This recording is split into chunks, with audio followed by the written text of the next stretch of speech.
우리가 마음의 뿌림을 받아 악한 양심으로부터 벗어나고 몸은 맑은 물로 씻음을 받았으니 참마음과 온전한 믿음으로 하나님께 나아가자. 아멘.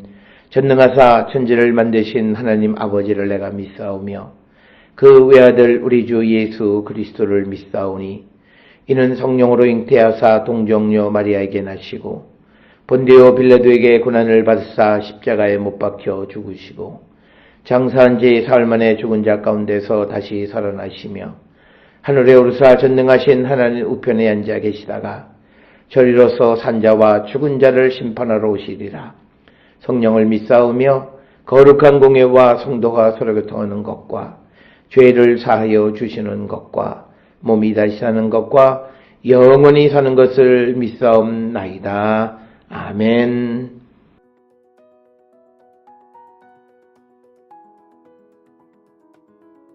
그들이 예수의 말씀을 책잡으려 하여 바리새인과 헤롯 당 중에서 사람을 보내매 와서 이르되 선생님이여 우리가 아노니 당신은 참되시고 아무도 꺼리는 일이 없으시니 이는 사람을 외모로 보지 않고 오직 진리로서 하나님의 도를 가르치심이니이다. 가이사에게 세금을 바치는 것이 옳으니이까 옳지 아니하니이까 우리가 바치리이까 말리이까 한데 예수께서 그 외식함을 아시고 이르시되 어찌하여 나를 시험하느냐 데나리온 하나를 가져다가 내게 보이라 하시니 가져왔거늘 예수께서 이르시되 이 형상과 이 글이 누구의 것이냐 이르되 가이사의 것이니이다. 이에 예수께서 이르시되 가이사의 것은 가이사에게 하나님의 것은 하나님께 바치라 하시니 그들이 예수에 대하여 매우 놀랍게 여기더라.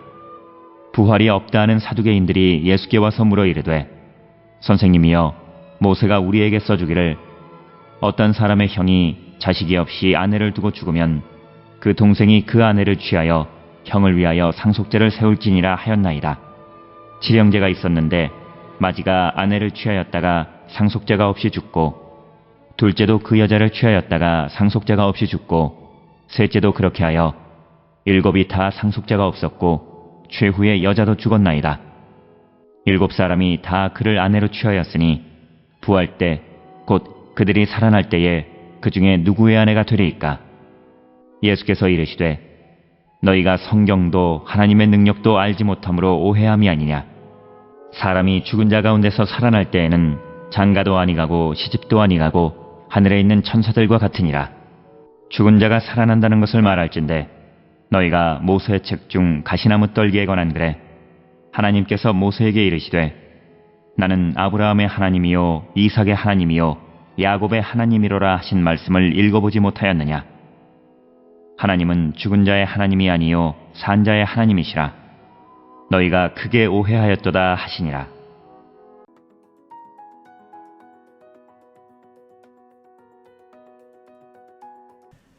마가복음 12장 13절에서 27절에 있는 말씀은 13절로부터 17절까지에서는 소위 가이사에게 세금을 바치는 것에 관한 논쟁과 그리고 18절부터 27절에서는 부활에 관한 이야기로 부활 논쟁으로 이렇게 기록이 되어져 있습니다.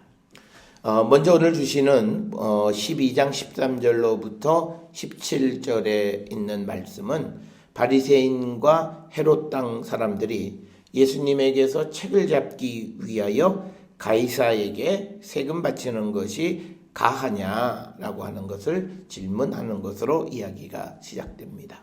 따라서 13절에 바리새인 헤롯 땅 중에서 사람을 보내매 14절에 그들이 와서 선생님이여 우리가 아노니 당신은 참되시고 아무것도 꺼리는 일이 없으시니 이는 사람을 외모로 보지 않고 오직 진리로서 하나님의 도를 가르치심이니이다. 가이사에게 세금을 바치는 것이 옳으니까 옳지 아니하니까. 오늘 주시는 이 14절에서 이 바리새인들과 헤롯 땅들이 와서 예수님에게 14절 앞부분에 장황하게 설명하는 것은 이것이 예수님에게 정말 그들이 그 진리의 말씀을 가르쳐주는 대로 들으려고 하는 것이 아니라 앞에서 13절에 나와 있는 것처럼 책을 잡기 위한 하나의 함정과 같은 것이었다. 그래서 그 질문은 가이사에게 세금 바치는 것이 옳으냐 옳지 않느냐라고 하는 겁니다. 가이사는 당시 신성한 아우구스토 황제의 아들인 디베리오 가이사 아우구스토가 통치하던 시대였습니다. 그래서 옳으니까라고 하는 이 질문은 유대인으로 동료 유대인들에게 토라에 비추어서 묻는 그런 말씀이 되겠습니다.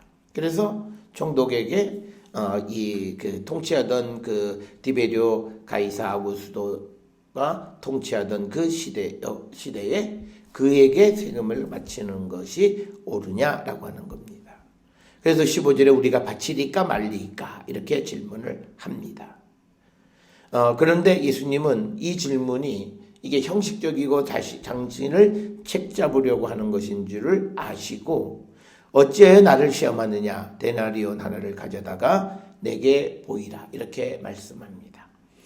오늘 주시는 우리가 누군가와 대화를 통해서 그들이 진실로 예수 그리스도를 믿으려 하는 것과 그리고 그들이 아니면 예수 그리스도의 말씀을 책을 잡으려고 하는 것인지를 분별할 줄 아는 그런 영적인 그런 능력이 우리 가운데 있어야 되고 그것을 분별해서 오늘 예수께서 하시는 것처럼 그들이 책을 잡으려고 하는 자들에게는 어떤 말을 해도 그들은 책을 잡고 믿지 않습니다. 따라서 오늘 주시는 이 본문을 통해서 우리도 그들의 의도가 무엇인지를 파악할 수 있는 그래서 우리가 누구를 만나거나 누구와 대화할 때 하나님의 도우심을 구하는 것은 다른 것이 아니라 그의 진실된 마음이 무엇인가가 드러날 수 있게끔 우리가 위해서 기도해야 돼요. 우리가 무슨 어떤 그런 통찰력을 갖는다든지 물론 그런 거 주시면 더 좋겠지만 어쨌든 대화 속에서 그가 어떤 의도를 가지고 있는지를 우리가 명확하게 알 수 있도록 하나님의 도우심을 구하는 삶을 우리가 살아야 함을 우리에게 가르쳐 주면서 예수께서 이제 동전을 데나리온을 가져오라. 그런데 이 데나리온은 로마의 은전입니다. 그리고 그 위에 디베리오 황제의 초상이 새겨져 있고 그 초상 둘러서 가이사 디베리오 신성한 아구스도의 아들 이렇게 쓰여져 있습니다. 예수님은 그 데나리온에 그게 있는 줄 아신 거죠.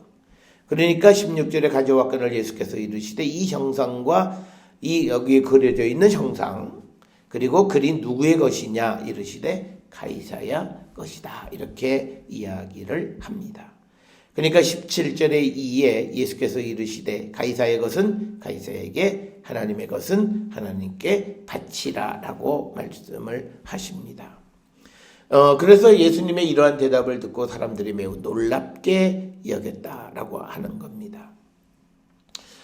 예수님 당시의 초기 그리고 예수님 당시 그리고 그 제자들의 시기에 초기 기독교인들은 국가가 하나님께서 세우신 것으로 마땅히 복종해야 할 어떤 합리적인 권리를 가지고 있다 이렇게 인정을 했습니다.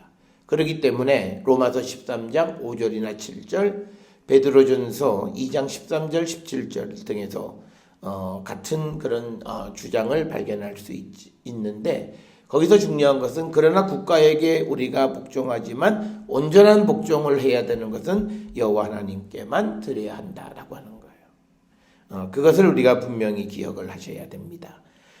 그래서 이 13절로부터 17절까지에서 그 세금에 관한 논쟁에 대한 일단락을 이제 짓게 되고 많은 경우에 예수께서는 답을 질문한 자 스스로 찾아가게끔 하시는 그런 방식을 쓰시고 있고 우리도 이런 방식이 매우 유용할 때가 있다라고 하는 겁니다. 그러면서 이제 이어지는 이야기는 18절로부터 27절에 부활에 관한 논쟁입니다. 특별히 사두개인들이 예수께 와서 물어 이르되 그런데 그들은 부활을 믿지 않는 사람들입니다. 그러니까 바리새인들은 부활을 믿기는 하지만 그러나 사두개인들은 부활은 없다 이렇게 말하는 사람들입니다. 그래서 이들은 이제 이 형사 취수 제도라고 하는 신명기 25장에 나와 있는 소위 시원법 형사 취수 제도 즉 형제가 후손이 없이 죽으면 그 형제의 아내 된 자는 그 형제의 동생에게 시집가서 대를 이어야 한다라고 하는 그런 제도를 의미하는 겁니다. 그래서 상속자를 세우라고 하는 것이 의미입니다. 그런데 이제 20절에 이들의 질문은 아주 극단적 질문입니다. 7 형제가 있는데 마지가 아내를 취하였다가 상속자 없이 죽고, 둘째가 또 다시 그 형수를 취했다가 상속자 없이 죽고, 셋째, 넷째, 그래서 7이 다 상속자가 없었고 최후의 여자도 죽었다. 그러면 7사람이 다 그를 아내로 취하였으니 부활의 때에 그들이 살아날 때에 그중 누구의 아내가 되겠느냐라고 하는 질문을 하게 됩니다. 이런 질문에 대해서 예수님이 너희가 성경도 하나님의 능력도 알지 못함으로 오해한다라고 하는 거죠. 자, 오늘 주시는 이 본문의 말씀에서 오해함으로 인해서 우리가 하나님에게 또 말씀에 대해서 순종하지 못하는 자가 있으면 안 된다라고 하는 거죠. 그래서 첫 번째는 뭐냐면 내세에서 죽음에서 부활한 사람들은 영원히 죽지 않을 것이고 따라서 천사들처럼 결혼할 필요가 없다라고 하는 것. 그 다음에 또 하나는요, 예수께서는 출애굽기 3장 6절을 그 아브라함과 이삭과 야곱이 살아 있다는 것을 증명하는 증거로 사용하고 있습니다. 거기서 하나님은 거기서 하나님은 나는 그들의 하나님이라 이렇게 말씀하시는데, 만일 그들이 죽었다면 하나님은 그렇게 말씀하실 수 없었을 것이다 라고 이야기를 합니다. 그래서 하나님은 죽은 자의 하나님이 아니다, 산 자의 하나님이시다, 이렇게 대답을 합니다. 오늘 우리가 읽은 이 말씀 속에서 예수님은 이 악의에 차서 말씀을 제대로 알지도 못하면서 말씀을 오해하고 있는 사람들에게 하나님 말씀의 참된 의미를 가르쳐 주는데, 25절에서 내세에서는 우리가 영원히 사는 것, 그러니까 부활하고 영원히 영생을 누리는 것이기 때문에 그들은 천사들처럼 결혼할 필요가 없어서 누구의 아내가 되는 건 중요하지 않다라고 하는 겁니다. 그 다음에 또 하나는 이제 하나님은 죽은 자의 하나님이 아니라 산 자의 하나님이시다라고 하는 것, 그것을 우리에게 말씀하고 있습니다. 따라서 오늘 주시는 마가복음 12장 13절로 27절에 있는 말씀을 통해서 가이사의 것은 가이사, 하나님 것은 하나님에게로 드리라고 말씀하심으로 인해서 세금에 대해서 우리가 완벽하게 대답하시는 예수의 모습을 볼 수가 있습니다. 그리고 사두개인들의 부활 논쟁에 대해서 하나님은 죽은 자의 하나님이 아니라 산 자의 하나님이시라는 대답을 우리에게 주고 있습니다. 오늘 우리가 주시는 말씀을 통해서 우리가 하나님의 것을 하나님께 드리는가를 우리는 돌아보셔야 돼요. 우리가 잘못 이해하는 것 중에 하나는 11조를 마치 내가 선택할 수 있는 헌금으로 생각하는데 그게 아니라 구약 성경을 잘 읽어보면 모든 것의 10분의 1은 나의 것, 하나님의 것이에요. 그러면 예수님은 오늘 주시는 이 본문의 말씀에서도 어떤 11조를 내라 말라 말씀은 하지 않으셨지만 하나님의 것은 당연히 하나님께 드려야 된다라고 하는 그 말씀을 분명히 하셨고, 그래서 우리도 하나님 것을 하나님께로 구별해 드리는 그런 성도가 되어야 하고, 하나님은 죽은 자의 하나님이 아니라 산 자의 하나님이시다.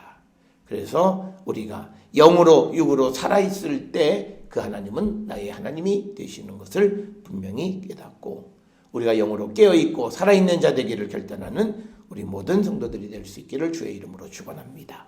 기도하시겠습니다. 사랑과 은혜가 충만하신 아버지 하나님, 우리의 모습을 돌아봅니다. 우리는 연약하고 부족하고 하나님의 말씀을 잘못 알고 오해하는 삶, 그래서 우리는 말씀을 제대로 순종하지 못하는 자들이 오니 주여 성령을 주셔서 하나님 말씀을 바르게 깨닫고 우리가 주님에게 순종하는 자 되게 하여 주시옵고, 무엇보다도 하나님의 것을 하나님께 드리는 거룩한 백성으로 우리를 축복하여 주시옵소서. 예수님의 이름으로 기도드렸사옵나이다. 아멘.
기도하시겠습니다. 이제는 우리 주 예수 그리스도의 은혜와 하나님 아버지의 무한하신 사랑과 성령의 위로교통 역사하심이, 하나님의 것은 하나님께 드릴 뿐만 아니라 하나님은 살아있는 자들의 하나님이심을 확실히 믿고 우리가 영과 육으로 깨어있는 자 되기를 결단하며 세상을 향해 나가는 우리 모든 성도들 머리 위에 지금으로부터 영원토록 함께 할지어다. 아멘. 주 너를 지키시고 그 얼굴을 내게 돌리시고